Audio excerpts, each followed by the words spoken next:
नहीं। मंगलाचरण हो गया, मंगलाचरण कर लेते हैं। मोक्षमार्गस्य नेतारं भेत्तारं कर्मभूकृतां ज्ञातारं विश्वतत्त्वानां वन्दे तद्गुणलब्धे, वन्दे तद्गुणलब्धे। जय जिनेन्द्र। आगे पढ़ें सर, जय कषाय हिंद। संलेखना, पेज 40।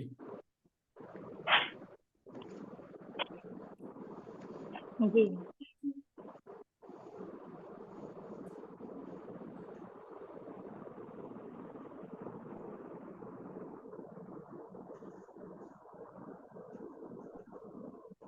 शुरू करेगा कोई इसको?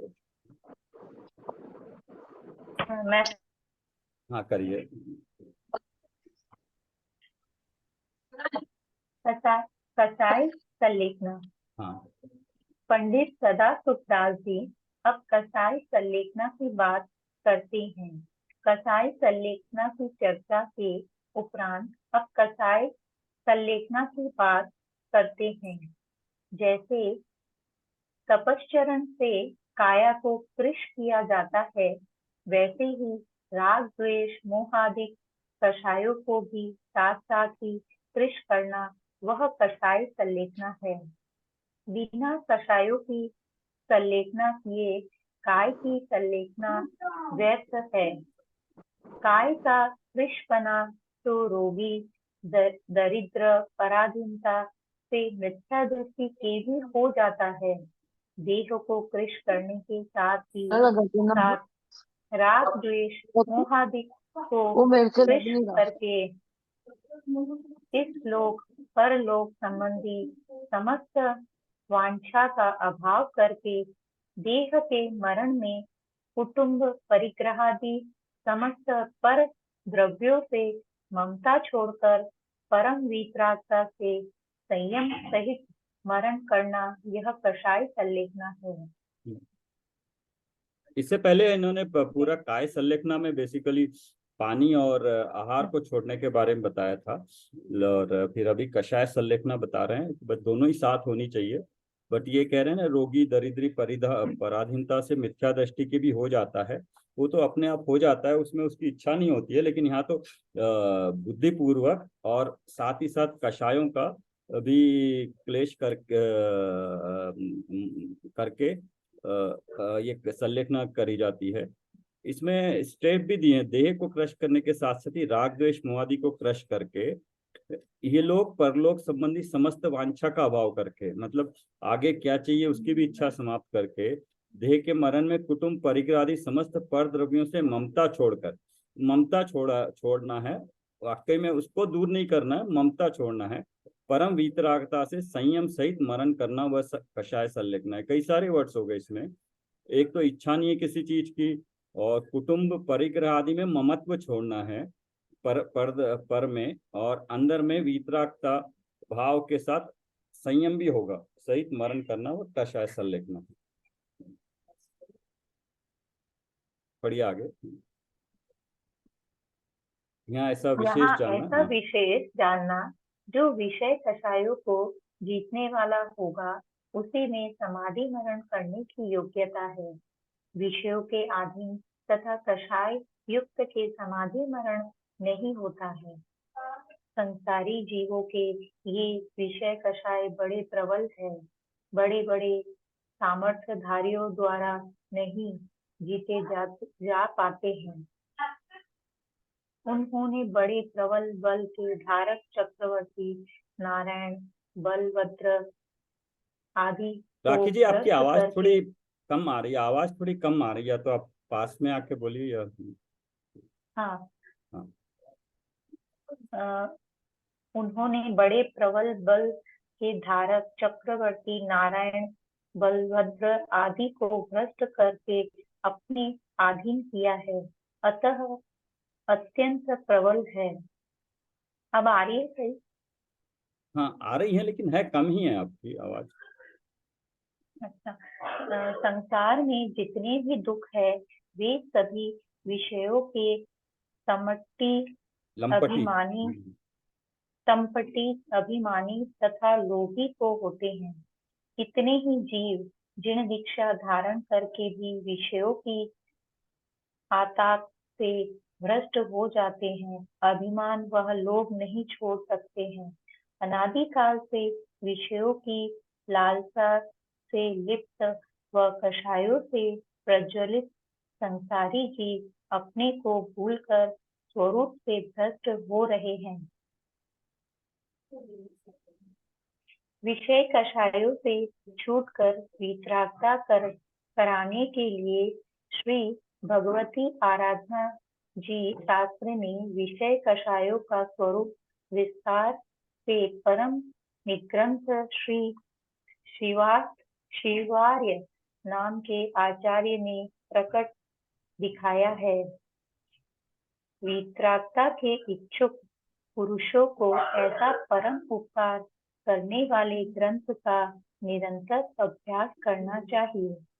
समाधि मरण के समय में जीव का कल्याण करने वाला उपदेश स्वरूप अमृत की सहस्र धारा रूप होकर वर्षा करता हुआ भगवती आराधना नाम का ग्रंथ है। उसकी शरण अवश्य ग्रहण करने योग्य है। इसीलिए यहाँ पर आराधना मरण, समाधि मरण के कथन करने का अवसर पाकर भगवती आराधना के अर्थ का अंश लेकर लिख रहे हैं। यहाँ ऐसा विशेष जानना, साधु मुनियों पुरुषों को तो रत्नत्रय धर्म की रक्षा करने में सहायक आचार्य आदि का संग तथा वैराग्य वृत्त करने वाले, धर्म का उपदेश देने वाले निर्यापकों की वृद्धि सहायता प्राप्त हो जाती है। इसीलिए गृहस्थों को भी धर्म वृद्ध, श्रद्धानी, ज्ञानी, साधर्मियों का समागम अवश्य बनाए रखना चाहिए। परंतु यह पंचम काल अति विषम है। इसमें तो विषयानुरागियों तथा कषाई जीवों का साथ मिलना सुलभ है। राग द्वेष तो है उत्पन्न कराने वाले, आर्त ध्यान बढ़ाने वाले, असंयम में प्रवृत्ति करवाने वाले का ही साथ बन रहा है। स्त्री, पुत्र, मित्र, बांधव आदि सभी अपने राग द्वेष विषय कषायों में लगाकर आत्मा को भुला देने वाले हैं। सभी अपने विषय कषाय पुष्ट करने के ही इच्छुक है। यहाँ पे दो बातें बताइए ना। एक तो ये कषायों में भी अभिमानी तथा लोभी होते हैं, मतलब विषयों को, इंद्रियों के विषय को, और ये कषायों को अभिमान मान का जो होता है, उस कारण से सभी बाकी कषाएं भी होती है।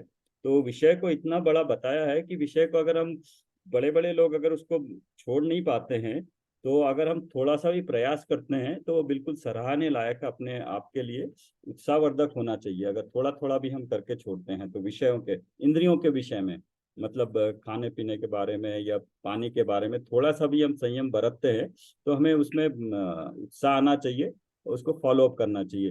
दूसरी बात यहाँ एक और बोलिए, जैसे गृहस्थों को इसमें तो दिया है, वैसे व्रतियों के लिए ही समाधि मरण दिया है, बट गृहस्थों के लिए भी जैसे हमें सामान्य सदाचार पालन करते हैं, अष्ट ये पांच उनका ना नहीं लेना चाहिए, जो पांच पापों का स्थूल रूप से त्याग करते हैं, वो भी हमारे लिए एक व्रत ही होता है।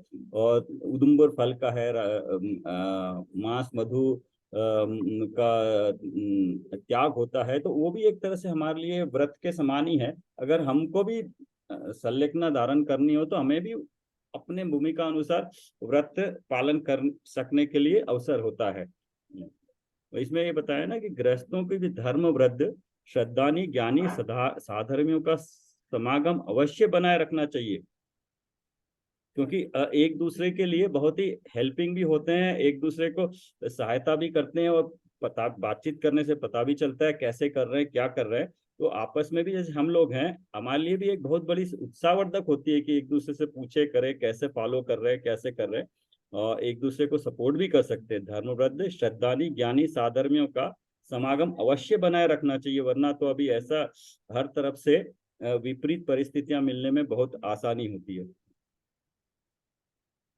आगे और कोई जी पढ़ेगा? प्रमोद जी पढ़ेंगे आप? हाँ। ये 41 पे धर्मानुरागी। हाँ पढ़ो। प्रमोद जी पढ़। या ओके। जय जिनेन्द्र।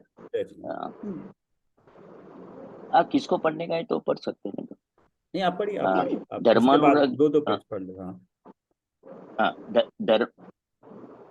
धर्मानुरागी, धर्मात्मा, परोपकारी, वात्सल्य के धारी, करुणारस के भीगे पुरुषों का संगम महा उज्जवल पुण्य के उदय से मिलता है। तथापि अपने पुरुषार्थ से उत्तम पुरुषों के उपदेश का संगम मिलाना चाहिए। स्नेह और मोह के जाल में उलझाने वाले धर्म रहित स्त्री पुरुषों का साथ दूर से ही छोड़ देना चाहिए। तो इसके लिए पहले हमें परवस्था पता से होना कोई चाहिए कि हमारा विवेक भी यूज करना चाहिए कि हमें क्या, कहाँ पे कैसे लोग मिल रहे हैं। विवेक यूज करना चाहिए कि कहाँ पे हमारा समय बर्बाद हो रहा है, कहाँ पे उसको सही तरीके से यूज किया जाए। हमें अपना थोड़ा विवेक के साथ यूज करना चाहिए। धर्म अनुरागी, जो खुद धर्मात्मा, परोपकारी, वात्सल्यता के धारी, करुणा के रस से भीगे पुरुषों का संगम महा उज्जवल पुण्य के उदय से मिलता है।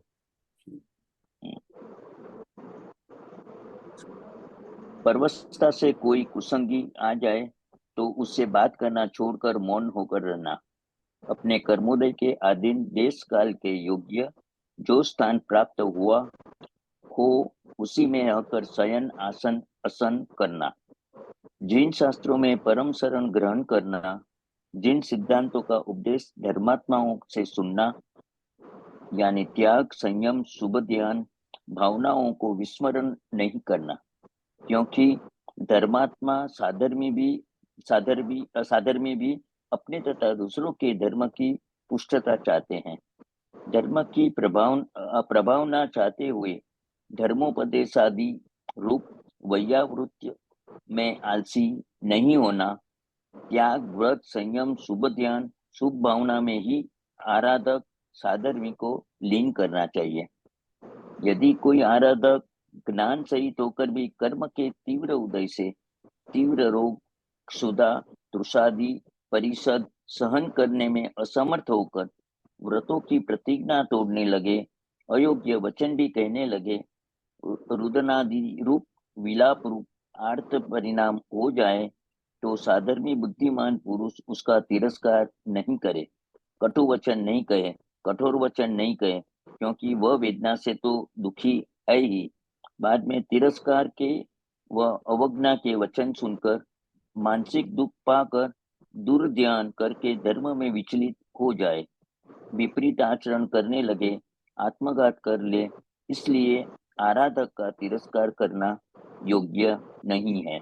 ये क्या, ये भी एक अच्छा पॉइंट है। ये देखिए क्या बोला है कि अगर मतलब कोई आपस में भी हो, कोई आराधक हो, किसी कारण से बाह्य संयोग के कारण वो अगर भ्रष्ट हो रहा है तो उसको कोशिश करना चाहिए कि उसको भी वापस इसमें ले आए, बल्कि ना कि उसका तिरस्कार करे या उसको छोड़ दे। उसको भी कोशिश करना चाहिए कि फिर से उसको उसमें स्थापित करे, या कम से कम उसको तिरस्कार नहीं करना चाहिए। वरना वो नॉर्मल आदमी तो जानता है कि मैंने तो कुछ नहीं किया तो कोई बोलेगा, लेकिन अगर कोई करके छूट जाए तो उसको तो और बुरा लगेगा कि मैंने इतना किया, उसका फल भी इतना मिल रहा है। तो उसको भी अपने साथ लेके चलना चाहिए। ये अच्छा पॉइंट है, ये चलना चाहिए। उपदेशदाता को बहुत दृढ़ता धारण करके आराधक को स्नेह भरे वचन कहना, मीठे वचन कहना, जो हृदय में प्रवेश कर जाए, जिन्हें सुनते ही समस्त दुख भूल जाए, करुणा रस से भरे, उपकार बुद्धि से भरे वचन कहना चाहिए। इस प्रकार मार्गदर्शन देने के उपरांत वे पंडित सदा सुखदास जी सल्लेखना धारण करने वाले को संबोधित करते हैं। उसका महत्वपूर्ण अंश इस प्रकार है धर्म के इच्छुक, अब सावधान हो जाओ। पूर्व कर्म के उदय से रोग, वेदना, महाव्याधि उत्पन्न हुई है, परिसहों का कष्ट पैदा हुआ है, शरीर निर्भर हो गया है, आयु पूर्ण होने का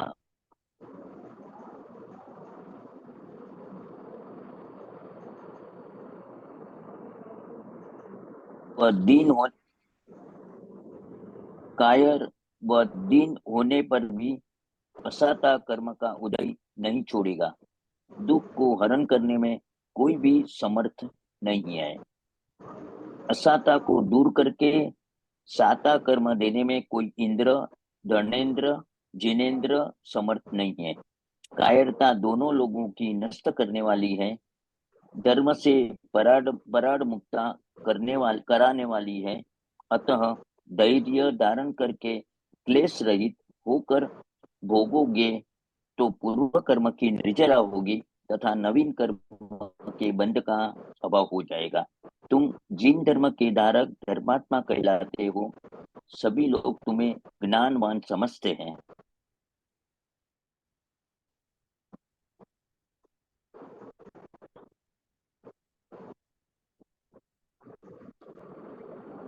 डिस्कनेक्ट हो रहा है क्या? व्रती हो, व्रत संयम की यथाशक्ति प्रतिज्ञा ग्रहण की है।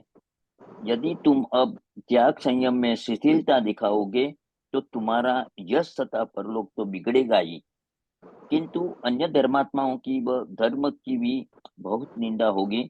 अनेक भोले जीव धर्म के मार्ग में शिथिल हो जाएंगे। ऊपर के क्रम पॉइंट से में एक देह बहुत को ऊपर के पॉइंट में पैराग्राफ में ना, जो कायर व दीन होने पर भी असाता कर्म का उदय नहीं छोड़ेगा, मतलब किसी तरह से अगर ये प्रतिकूल परिस्थितियां हुई है उसमें अगर शिथिल हो गए तो शिथिल होने से क्या होगा? कुछ फायदा तो होगा नहीं। जो असाता कर्म उदय में आना है वो तो आके अपना फल देगा। अगर उस वक्त थोड़ी सी स्थिरता दिखाए और सावधान रहे तो हमारा व्रत संयम हम पाल सकेंगे, बट असाता तो फिर भी उदय में आएगा ही आएगा। क्रम से देह को इस तरह क्रूश करो जिससे वात पित्त कफ का विकार मंद हो जाए, परिणामों की विशुद्धता बढ़ती जाए। इस प्रकार आहार के त्याग का क्रम पहले कहा ही है। बाद में अंत समय में जितनी शक्ति हो उसके अनुसार जल का भी त्याग करना। अंतिम समय में जब तक शक्ति रहे तब तक पंच नमस्कार मंत्र तथा 12 भावनाओं का स्मरण करना। जब शक्ति घटने लग जाए तो अरहंत नाम का ही सिद्ध नाम मात्रा ही ध्यान करना। यहाँ पे बताया अंत समय में जब तक शक्ति रहे तब तक पंच नमस्कार मंत्र तथा 12 भावनाओं का स्मरण करना। 12 भावना बहुत ही अच्छी वैराग्य पूर्ण होती है, लेकिन इसलिए उसको स्मरण करने के लिए पहले उसको हमें अच्छी तरह से आत्मसात कर लेना चाहिए। है कौन सी 12 भावनाएं, किसके बारे में बताती है? शरीर के बारे में और फिर तत्व के बारे में। तो ये हमें पहले अगर पता होगा तभी हम अपना चिंतन कर पाएंगे। नहीं होता तो अरंत का ही नमोकार मंत्र जप लो, या अरंत का नाम ओम नमः सिद्धेभ्य भी है, उस पे भी है तो वो भी ध्यान कर सकते हैं। पर मेरे को ऐसा लगता है कि वो धीरे धीरे वो संलेखना के जो स्टेप बाय स्टेप क्या करना चाहिए वो भी दिखाते हैं। हाँ, ऐसा यहाँ लगता पे है मेरे दिखा को। दिया। सबसे पहले बोला है कि बुद्धिपूर्वक ही क्यों ना हो, जबरदस्ती क्यों ना हो, अपने आप को शायद पुण्य समझ के भी मान के करे, लेकिन आहार के प्रति जो है सो सजग हो जाए। क्या आहार ले रहे उसके प्रति सजग होकर उसमें धीरे धीरे धीरे धीरे छोड़ना, थोड़ा थोड़ा छोड़ना शुरू करे।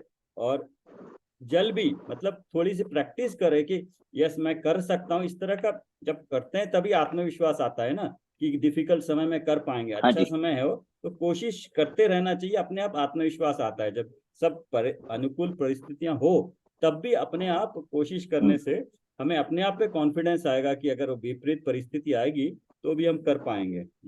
अच्छा, पूरा स्टेप बाय स्टेप दिखा दिया। पहले आहार दिखाया, पानी दिखाया, फिर बाकी पांचों इंद्रियों के दिखाया, फिर कषाय का दिखाया, फिर बाह्य परिग्रह का दिखाया, फिर अगर शिथिलता है तो कैसे एक दूसरे को उसमें वापस स्थिर करना चाहिए, किस तरह से उनको अपनी स्थिति में लाना चाहिए वापस। स्टेप बाय स्टेप सारा ही बता दिया है।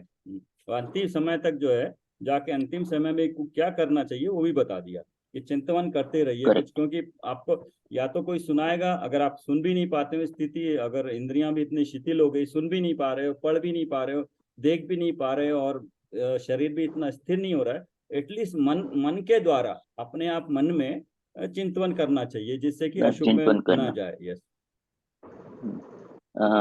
जब शक्ति नहीं रहे तब धर्मात्मा वात्सल्य यज्ञ के धारक स्थितिकरण कराने में होशियार ऐसे साधर में निरंतर 4 आराधना व पंच नमस्कार का मधुर स्वरों में बड़ी दृढ़ता से श्रवण करावे। जैसे आराधक के निर्बल शरीर में व मस्तक में वचनों से खेद या दुख उत्पन्न न हो तथा सुनने में चित्त लग जाए, उस प्रकार श्रवण करावे। बहुत आदमी मिलकर कोलाहल नहीं करे, एक साधर्मी अनुक्रम से धर्म श्रवण व जिनेन्द्र नाम स्मरण करावे। आराधक के निकट बहुत जनों का व संसारिक ममत्व मोह की कथा वार्ता करने वाले का आगमन रोक देवे। पंच नमस्कार या 4 शरण इत्यादि वितराग कथा सिवाय नजदीक में अन्य कोई चर्चा नहीं करे। 2-4 धर्म के धारक सिवाय अन्य का समागम नहीं रहे। यहाँ कितना क्लियरली धीरे धीरे सब कुछ बता के ये भी बता दिया, इतनी डिटेल में छोटी छोटी बातें बता दी है ना, कि किस तरह से उनको धर्म का श्रवण कराएं, कितने लोग रहें और किस तरह का उनको वाचन कराएं, जिससे कि उनके मन में खेद न हो और कोई भी बाह्य निमित्त न बने जिससे कि उनका मन विचलित हो बाह्य के कारण। अभी लास्ट में समरी दे रहे हैं। हाँ, आराधक उक्त कथन से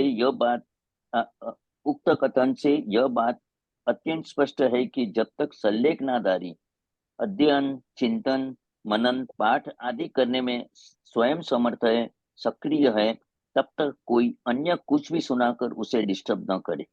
जब वह कमजोरी के कारण यह सब स्वयं करने में समर्थ न रहे, तब अन्य साधर्मी जो विद्वान हो, समझदार हो और स्थितिकरण करने में समर्थ हो, वे उसे कुछ सुनाए, कहे, समझाए, पर एकदम शांत भाव से। साधक के पास कोलाहल, रोना धोना, लौकिक वार्ता बिल्कुल नहीं होना चाहिए। भावुक लोग उसके पास न रहे, बाल बच्चे भी दूर ही रहे, संबंधियों को भी अधिक काल तक निकट न रहने दें। संलेखना की तैयारी यहाँ पे क्या बता रहे हैं, मतलब संबंधियों को, बाल बच्चों को पास नहीं होना चाहिए। होना कौन चाहिए?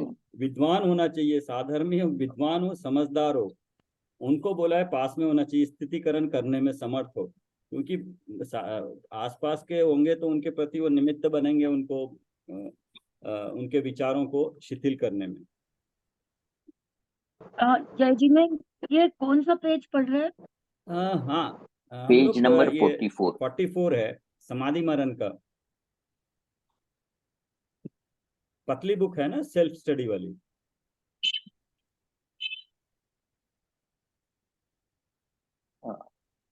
अगर किसको पढ़ना है तो वो पढ़ सकते हैं। हाँ, सुमन जी ने, तो मैं पढ़िए आगे। हाँ, ये सुमन जी पढ़ लीजिए। हाँ।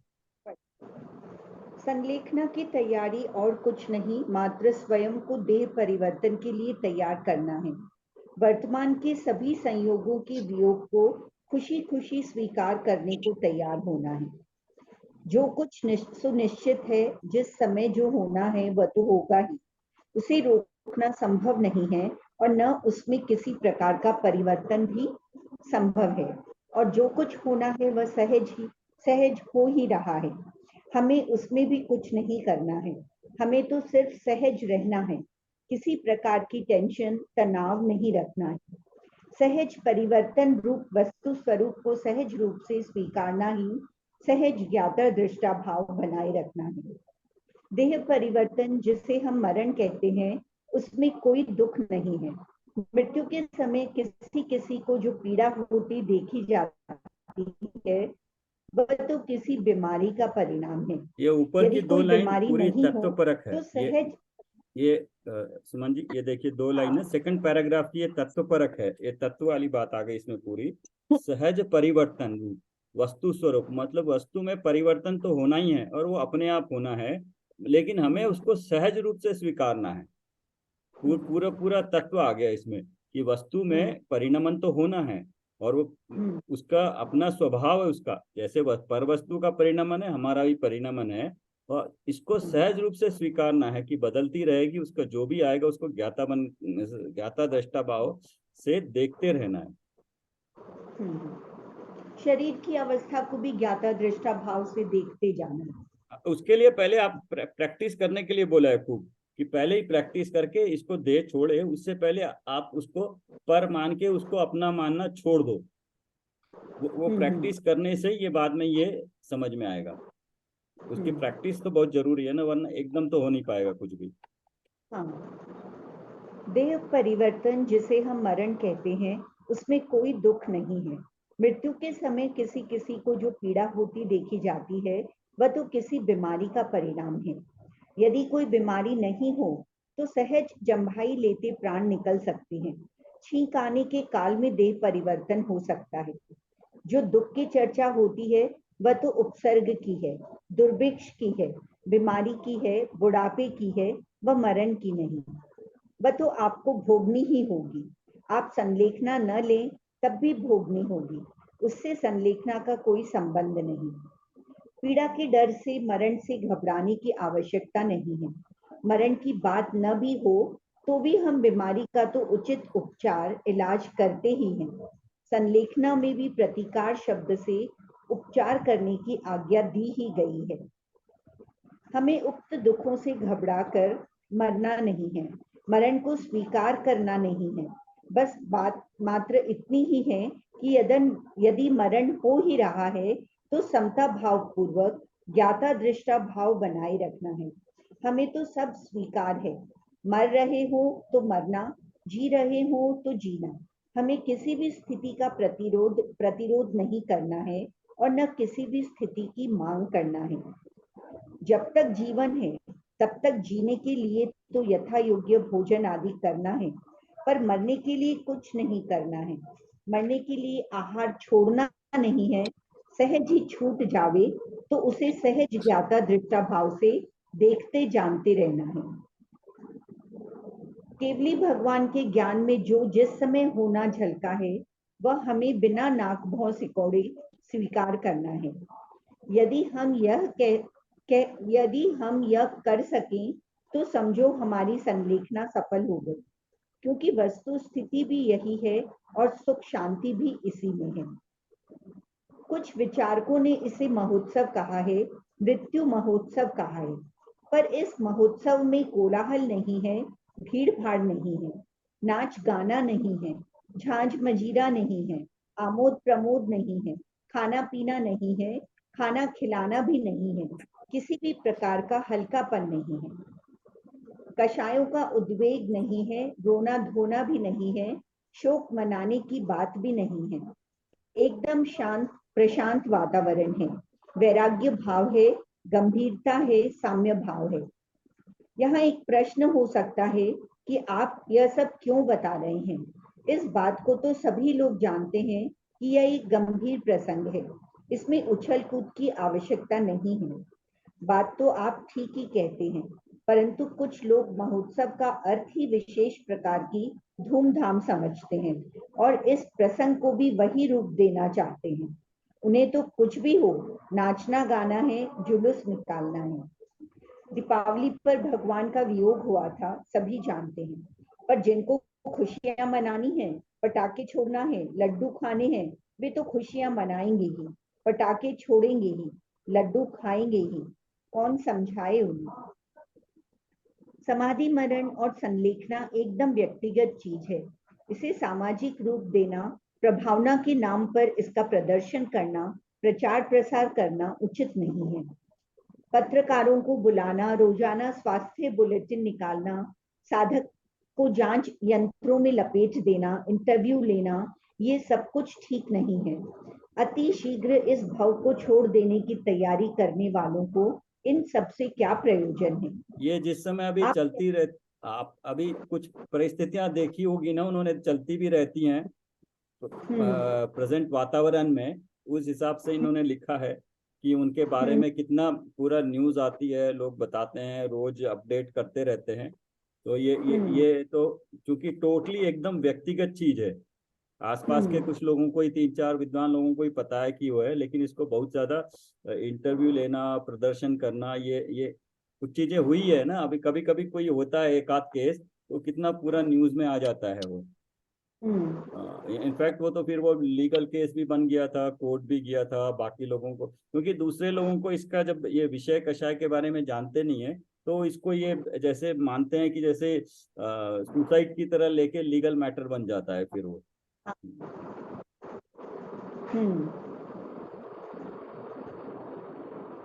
आप कह सकते हैं कि ऐसा करने से धर्म की प्रभावना होती है।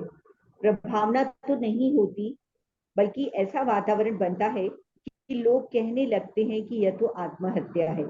सरकार भी दबाव करती है। यदि कोर्ट ने कुछ कह दिया तो अपने को धर्म संकट खड़ा हो जाता है। हमारा जीवन है, इसमें किसी का हस्तक्षेप नहीं है, नहीं होना चाहिए। यदि हम शांति से चुपचाप कुछ करें तो हमें कोई कुछ नहीं कहता, पर जब हम अपनी किसी क्रिया को, कार्य को भुनाने की कोशिश करते हैं, तब हजारों झंझटें खड़ी हो जाती है। संलेखना पूर्वक मरण चुनना हमारा मूलभूत अधिकार है। आप कह सकते हैं कि जीना आपका जन्मसिद्ध अधिकार है, मरना नहीं। संलेखना में हम मरण के लिए प्रयास नहीं करते, अपितु अंतिम सांस तक जीने का ही प्रयास करते हैं।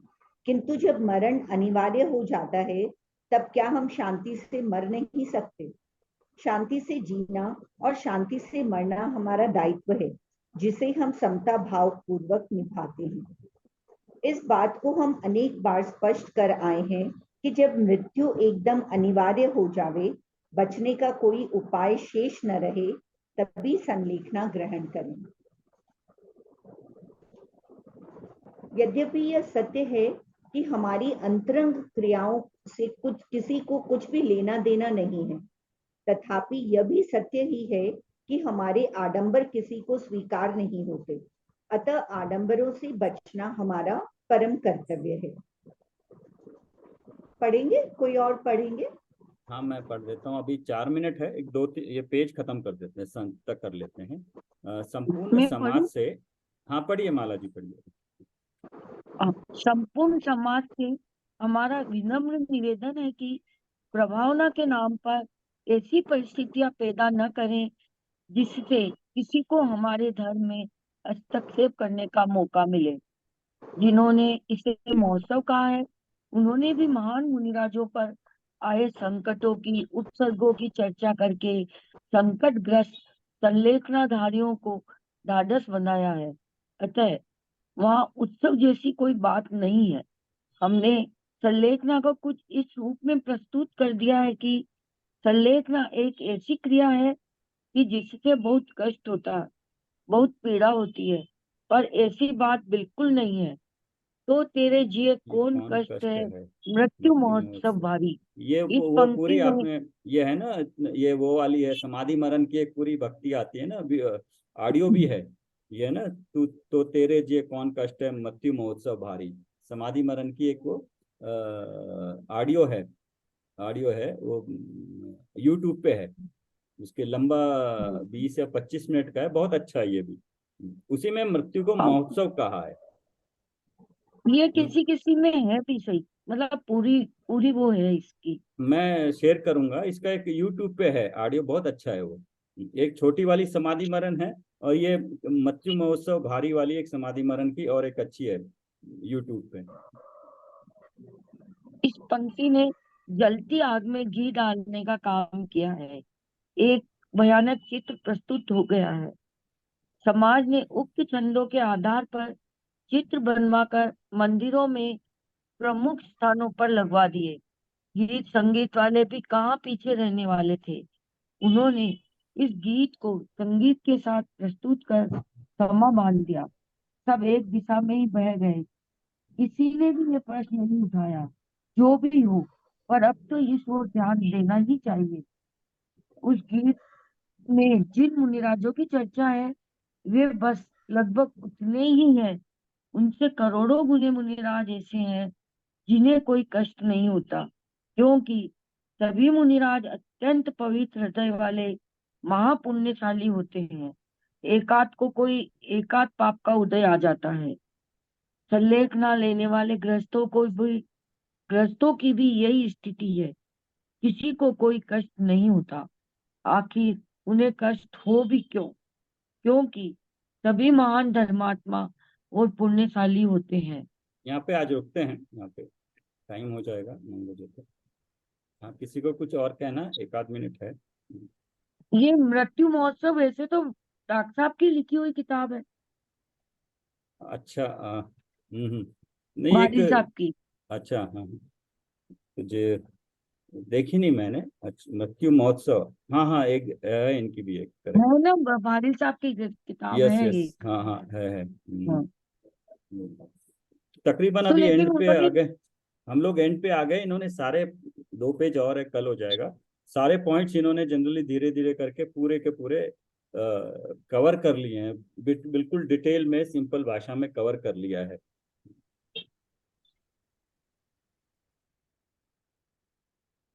और कोई कहना है किसी को? ये जो इन्होंने लिखा है कि समाज ने उक्त छंदों के आधार पर चित्र बनवाकर मंदिरों में प्रमुख स्थानों पर लगवा दिए हैं। तो ये जो संलेखना का चित्र जो होते हैं उन्हीं के लिए बोला है। हाँ, आधार पर चित्र, संलेखना का चित्र, यस, चित्र बनाकर, यस, छंदों के आधार पर चित्र बनाकर। क्योंकि पुराने तो वो होते हैं जो वो शहद टपक रही है, वो नीचे खड़ा है, वो 6 लेसिया वाला जो होता है वो जनरल, तो वही लेशिया वाला। वाला नहीं, वो तो लेशिया वाला है, ये अलग है। जिसमें एक जो मैंने टीवी पे देखा, उसमें दूसरे लोग उनको कोई बहुत ही अंतिम स्थिति में है, बाकी मुनि महाराज लोग उसको स्थितिकरण कर रहे हैं, हाँ, इस वो तरह का उसको बना के